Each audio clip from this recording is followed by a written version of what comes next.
Donc, on va enchaîner avec la troisième présentation donnée par le professeur de droit à l'UDS, M. Guillaume Rousseau, avec sa présentation « La loi 101, fruit d'une lutte sociale ».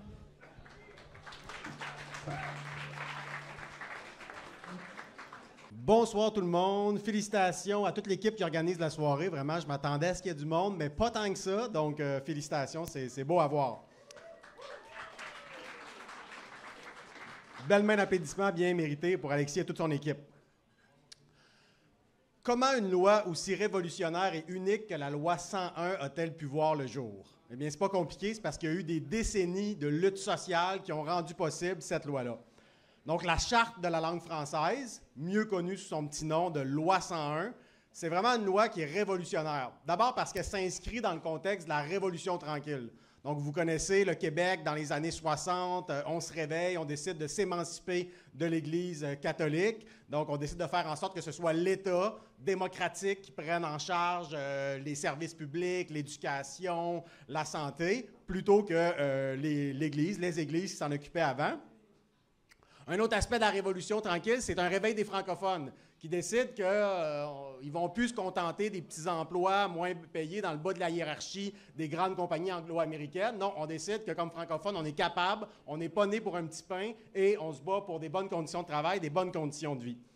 Un autre aspect de la Révolution tranquille, c'est que c'est la sécularisation, c'est la modernisation, puis avec ça, tout ça va de pair avec une baisse du taux de natalité. C'est le propre des sociétés qui se modernisent, qui se sécularisent. Il y a plein d'avantages à ça, mais ça pose un défi pour la langue française. Parce que pendant des siècles, la langue française au Québec pouvait se maintenir, même s'épanouir, parce que les francophones avaient beaucoup d'enfants. Les francophones étaient souvent catholiques, l'Église catholique faisait la promotion de ça, donc il y avait beaucoup d'enfants, donc même si les francophones étaient très minoritaires en Amérique du Nord, ben, ils se maintenaient parce qu'il y avait beaucoup d'enfants. À partir du moment où on se modernise, on se sécularise, on a moins d'enfants, oups, ça pose tout un défi pour la langue française. Et en plus, c'est dans un contexte où, après la Seconde Guerre mondiale, il y a une forte immigration, plus forte, il y a une diversification de l'immigration.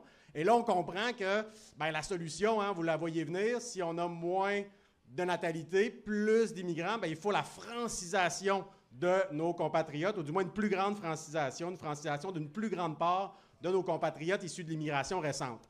Alors ça, c'est le contexte qui va mener à des luttes sociales. Donc, c'est dans ce contexte-là qu'il y a des gens qui vont se mobiliser beaucoup dans les syndicats. Donc, les gens vont dire, on a besoin de meilleures conditions de travail, c'est pas vrai qu'on est né pour un petit pain, donc de plus en plus, les syndicats deviennent plus revendicateurs. Et il y a des cas célèbres, entre autres dans des grèves, dans des alumineries au Lac-Saint-Jean et tout. Les gars, c'était surtout des gars dans les alumineries, font la grève et là, ils reçoivent des offres des patrons, puis les offres sont en anglais. Là, maintenant, ils se disent, pourquoi c'est en anglais? Pourquoi depuis des siècles, on accepte ça, que les patrons nous envoient leur offre, les conditions de travail? On ne peut même pas les lire, il faut les faire traduire, il faut avoir des leaders syndicaux qui sont parfaitement bilingues. Donc, on veut non seulement être mieux payé, mais en plus, on veut avoir des contrats de travail en français. Donc, c'est un peu l'esprit de l'époque. Donc, on se dit, on veut des meilleures conditions de travail et on veut que le français soit la langue de travail. On veut pouvoir travailler en français. Parce qu'il faut comprendre qu'à l'époque, oui, il y avait du travail en français, mais c'était un peu ségrégué. C'était un peu, il y avait une division du travail en fonction des groupes linguistiques. Donc, les anglophones avaient les meilleurs emplois, postes de cadre et tout, dirigeants. Les francophones, les moins bons emplois. Il y avait une raison, il y avait toutes sortes de raisons pour ça, économiques, historiques, mais il y avait une raison très, très concrète. C'est que le travail manuel, donc la chaîne de montage, ça pouvait se faire en français, pas de problème, mais dès qu'on était dans le travail intellectuel, rédiger des contrats, préparer des publicités, de l'affichage, de l'étiquetage, tout le travail intellectuel se faisait en anglais. Donc, forcément, les emplois intellectuels, souvent, c'est un petit peu plus payant, c'est un peu plus prestigieux. Bon, puisque c'était en anglais, c'était beaucoup des anglophones qui les avaient. Les emplois moins payants, moins prestigieux, très manuels, c'était pour les francophones. Donc là, on a compris qu'il fallait se battre pour le français, langue du travail, mais aussi pour le français, langue du commerce, langue des affaires. On ne pouvait pas isoler la langue du travail du reste des activités sociales. Donc, la lutte a porté sur la langue du travail, puis ensuite sur la langue des affaires, du commerce, parce qu'on voulait également que les francophones aient leur place au niveau du commerce, des affaires, qui était lié à la langue de travail. Et donc, la loi 101 arrive fin des années 70. Il y a d'abord un livre blanc où on annonce carrément il va y avoir une loi, et cette loi va porter sur la langue, va être pour le français dans l'entreprise. Et ensuite arrive en 77 la loi 101, la Charte de la langue française.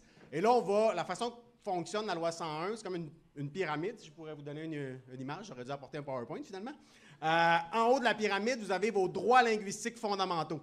Le droit de travailler en français, le droit comme consommateur d'être informé, servi en français, le droit comme personne que toutes les entreprises, tous les organismes publics communiquent avec vous en français. Donc, on a comme ça plein de droits linguistiques fondamentaux. Puis ensuite, il y a des règles, il y a des obligations pour les employeurs, pour l'État, pour toutes sortes d'organismes qui doivent utiliser le français. Puis ensuite, il y a des recours, il y a des sanctions, puis il y a des organismes qui assurent le respect de tout ça. Mais tout le reste, là, c'est là pour assurer le respect des grands droits linguistiques fondamentaux. Souvent, on l'oublie, des fois, on parle des inspecteurs qui viennent mesurer, là, est-ce que vous avez le droit d'avoir un affichage de telle grosseur en anglais? Bon, on oublie que derrière ces règles un peu tatillonnes, mais il y a des grands droits linguistiques fondamentaux, puis c'est pour ça qu'on a des règles un petit peu tatillonnes, puis des inspecteurs.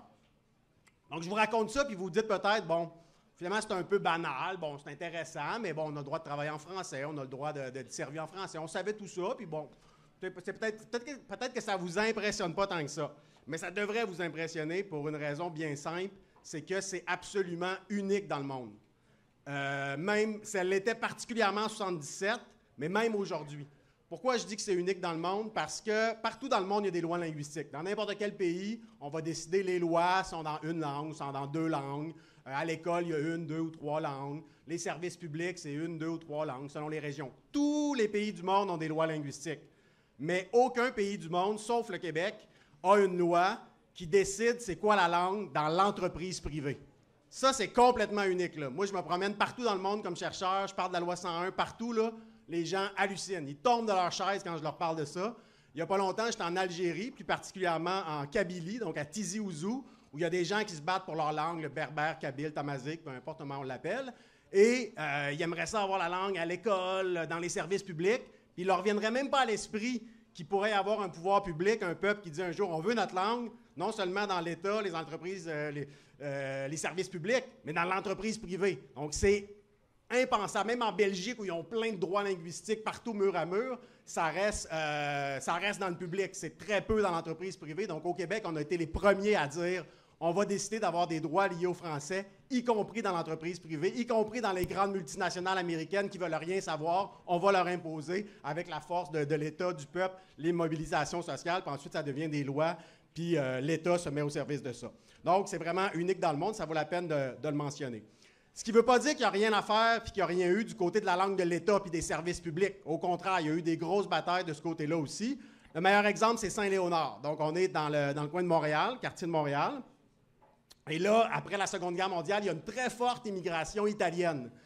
Et alors que les Italiens vont à l'école catholique, comme les francophones, donc normalement, ils auraient dû aller à l'école en français. L'italien, c'est beaucoup plus proche du français que de l'anglais. Et pourtant, les immigrants italiens veulent que leur enfant aille à l'école en anglais. Parce que l'anglais, c'est ce qu'ils appellent la lingua di pane, la langue du pain, la langue des emplois payants. Donc, les Italiens veulent envoyer leur enfant à l'école anglaise. Mais si tous les immigrants envoient leur enfant à l'école anglaise, alors que les francophones ont moins d'enfants qu'avant, qu'est-ce qui arrive? Le français va disparaître. Donc là, il y a des gens qui se mobilisent, il y a des élections scolaires, il y a des gens qui se font élire, qui décident que le français devient la seule langue d'enseignement, avec l'anglais comme langue seconde, et ils se battent pour ça, même si c'est controversé. À un moment donné, il y a même une commission scolaire qui décide une autre sorte de décision, qui décide qu'il y a une école française qui va devenir une école anglaise. Parce qu'il y a tellement de gens qui veulent aller à l'école anglaise que les francophones, on leur dit allez dans d'autres quartiers, dans d'autres écoles, parce que là, la grosse demande, c'est pour l'école anglaise. Donc, on va fermer une école française, on va la transformer en école anglaise. Et là, qu'est-ce qu'ils font les militants pour le français? Ils vont dans l'école, ils l'occupent. Ils s'enchaînent aux portes, ils s'enchaînent aux fenêtres, ils font un cordon autour, ils font des manifestations autour pour empêcher physiquement que l'école de langue française soit transformée en école de langue anglaise. Et là, il y a des manifestations, mais ça vire à l'émeute. Donc voilà, vraiment une mobilisation sociale, une lutte sociale vraiment très, très dure. Et là, ça va comme forcer l'État, à terme, quelques années plus tard, à agir. Donc là, on réalise qu'on ne peut pas tout à fait laisser des élections scolaires, puis des émeutes, puis des occupations d'écoles régir la question de la langue des écoles. C'est comme un peu trop gros comme enjeu pour laisser ça comme ça. Donc, l'État va adopter différentes lois. Au début, ça ne marchera pas, mais la loi 101, ça va fonctionner, parce que la règle est simple, et elle va être bien appliquée. La règle, c'est de dire, les francophones, les nouveaux arrivants, doivent aller à l'école de langue française.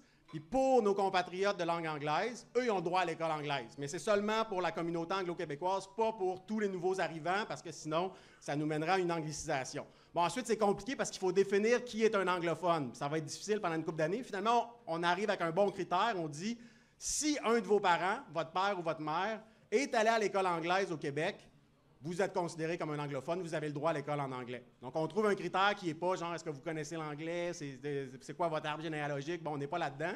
On est dans une logique plus simple de vos parents sont allés à quelle école. Donc, finalement, ça fonctionne. Et fin des années 70, début des années 80, il y a beaucoup de progrès pour le français, là. Il y a beaucoup de progrès. Là. Il y a des statistiques, c'est incroyable. Le français devient la langue du travail, le français devient la langue du commerce, des affaires. Vraiment, là, les statistiques, c'est incroyable comment une loi, ça peut changer la vie sur le terrain. Jusque dans les années 90, début 2000. Après ça, il commence à avoir des reculs. Il y a beaucoup de raisons à ça, mais entre autres, il y a beaucoup de jugements en fonction de la Constitution canadienne et tout, qui viennent invalider en partie la Charte de la langue française, qui viennent faire reculer la loi 101, et ensuite, il y a des reculs pour le français. Et c'est dans ce contexte-là qu'à nouveau, il y a des syndicats, toutes sortes de groupes qui vont se mobiliser au début des années 2020, donc tout récemment, et qui vont commencer à dire qu'il faudrait peut-être appliquer la loi 101, donc la logique qui dit l'école anglaise pour les Anglais et les autres francophones, immigrants, on doit aller à l'école en français. Certains disent qu'il faudrait que ça s'applique au cégep. Donc, c'est beaucoup des syndicats de profs de cégep francophones qui veulent ça parce qu'ils voient bien que de plus en plus de gens vont dans les cégeps anglais, de moins en moins dans les cégeps français. Puis si ça continue, bien, eux autres, ils vont perdre leur job là, parce qu'on va avoir moins besoin de profs dans les cégeps français. Donc, il peut y avoir un petit côté corporatiste, mais ils ont aussi, évidemment, un souci pour la langue française. Donc, ils se mobilisent autour de ça. Différents syndicats, différents groupes. La mobilisation reprend autour du français il y a quelques années. Ça va amener le gouvernement à adopter une nouvelle loi, la loi 96, qui renforce la loi 101 en 2022. Mais c'est un espèce de compromis. Le gouvernement dit on plafonne les places dans les cégeps anglais, puis on priorise les anglophones dans l'admission, mais sans vraiment appliquer la loi 101. Donc, un espèce de compromis. On verra, ça a été appliqué là, en septembre dernier pour la première fois. On verra ce que ça donne dans quelques années. Donc, en conclusion, je vous dirais qu'un peu comme toutes les luttes sociales, on le voit tantôt avec la question des femmes dans les sciences, un peu comme toutes les luttes sociales, on a des demi-victoires, on a des trois quarts de victoire. C'est jamais la victoire absolue, ça continue toujours. Et l'idée, c'est d'avoir des soirées comme ce soir où on peut en débattre, les pour, les contre, chercher les meilleures solutions pour respecter les droits de tout le monde, faire avancer le bien commun. Puis dans notre cas au Québec, je pense que le français, ça s'inscrit dans le bien commun. Merci beaucoup.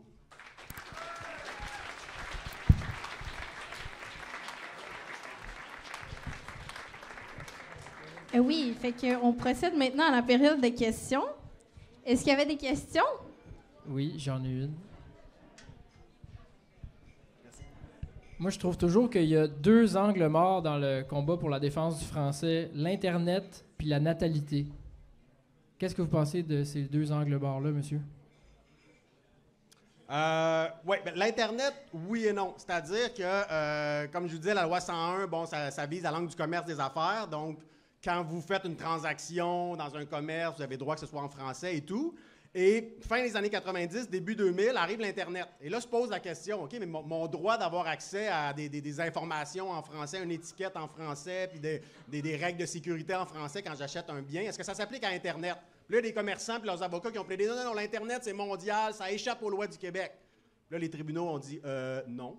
Ça s'applique aux lois du Québec, donc c'est pas parce que vous êtes sur Internet que vous échappez aux lois. Donc, il y a quand même eu la jurisprudence a été quand même assez alerte, assez forte pour dire on applique la loi 101 sur Internet.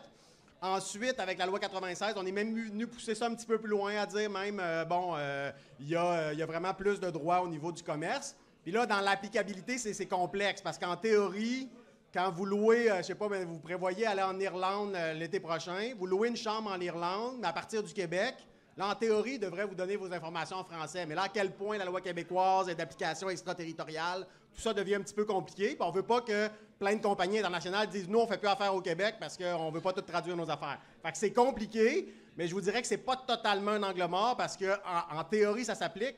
Dans les faits, comment on le fait, c'est un petit peu compliqué. Fait que je vous dirais que c'est pas complètement un angle mort, même si on devrait aller plus loin.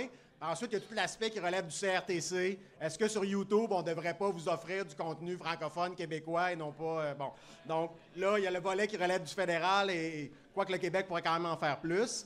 Et là, oui, c'est peut-être un angle mort, effectivement. Il y a un rapport qui est sorti dernièrement, qui est assez intéressant avec le professeur Taillon, entre autres, qui propose un petit peu d'en faire plus pour la découvrabilité, de faire du droit, de créer un droit à la découvrabilité des œuvres québécoises francophones. Fait qu'effectivement, il y a encore du travail à faire. Pour ce qui est de la natalité, ben, je pense que là aussi, il y a du travail à faire. L'idée, c'est pas de dire tout le monde devrait avoir 12 enfants. L'idée, c'est de dire, ben, je pense que j'avais vu une statistique une fois qui disait que le nombre d'enfants désirés, c'est plus autour de 2, 2,5 en moyenne, puis les gens en ont comme plus 1,5.